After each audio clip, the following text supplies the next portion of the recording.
Come on now. Hey, what's happening, babies? Ultimate Fall here, aka Retro Old School. I'm at the amazing Granby International Classic Car Show, east of Montreal, largest in Canada. And look at this amazing behemoth I see here, a 73 Chrysler Town and Country. I mean, if you bought this back new, you were laughing, you were successful, you had a family, you had a bungalow or a huge house in the burbs somewhere in Canada and North America. And my God, is it ever hot today. Woo, boy, we're looking at a high of like 30 Celsius today. And I haven't even been here that long. I've already filmed a bunch of cars.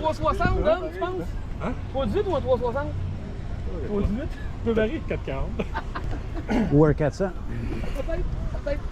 These guys were talking what engine they think is in here. Is either a 318, not going to be a 318 because that's a Town and Country, which is basically like a New Yorker. So it's got to be minimum a 360 or a 400 or bigger than that. And I got to tell you guys something before I continue this. You know, when I was a kid, I lived in the burbs of Roxborough in my formative years of classic cars, and there was a guy driving around with a 72 Chrysler Town and Country like that. It was dark green and it had no hubcaps on it. It was dirty.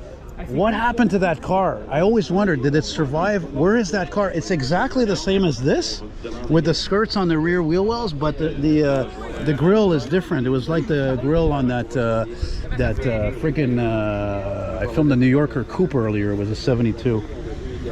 Man, oh man, there's no way this is from Quebec. Is it? It's from Quebec. I don't believe it. Look, it says Touchette de la Jeunesse. I think this car's from Montreal, for crying out loud. How the hell did this car survive? How the hell did this car survive? This car was obviously never driven in the winter. Jamais conduit l'hiver. Somebody loved this car. They stored it somewhere. Who knows? The freaking tranny could have blown on it. The engine cracked. Look how you have the rubber steps here to climb on up. You got handles here molded into the trim. This especially goes out to my friend Scott in Alberta at Cold War Motors, because he bought a 72 or 73 Plymouth Suburban wagon, actually enough in the same gold color even. And I mean, I'll film almost any station wagon I see, as long as it hasn't been dicked with too much. Look, it even has the third seat, so it's a 9-passenger. That's amazing. It's like a caramel inside, eh? But it probably has the three-way tailgate, I imagine, right? You can bring it down, you can open it like a fridge there. Man, I'm looking at this thing, I'm amazed by it, and I'm thinking to myself, what is this car worth? Look at this thing. It's got to be restored. It's just mint condition. The gold on it is amazing. Look, I'm going to tell you guys something. I said this before and I'm going to say it again. These cars, all these cars from this time, 80s and under, are a perfect example why it was a better time. People were better off. Just like the music, things, all the different colors you could have, all the different details, the quality of things, and how you feel when you're riding these cars. It's all gone. You don't have any of that today.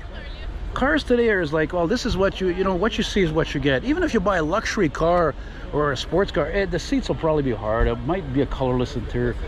This car represents everything why people like me love classic cars. I even wondered if this thing had, I was gonna wonder if it had a 383. I think it's probably a 440 in this thing, actually. That's probably what's in it. I'm sure of it. I don't know why I didn't mention it was a 440. I guess the heats, I think, are already affecting my brain. So, man, this car is amazing. I'll tell you something right now. If I was a judge at the show, I can't see a freaking thing wrong with this car. Nothing. Not the seats. There's nothing cracked. There's nothing chipped. There's nothing faded. This is a time cap. This is the type of classic car. You can't even drive this daily. It's too nice. It's too nice. Forget about the city. It still had vent windows at that time. Amazing. That is amazing. I'm going to go see my friend Antoine there shortly, Mr. AMC Pacer. Thanks for watching. Bye-bye.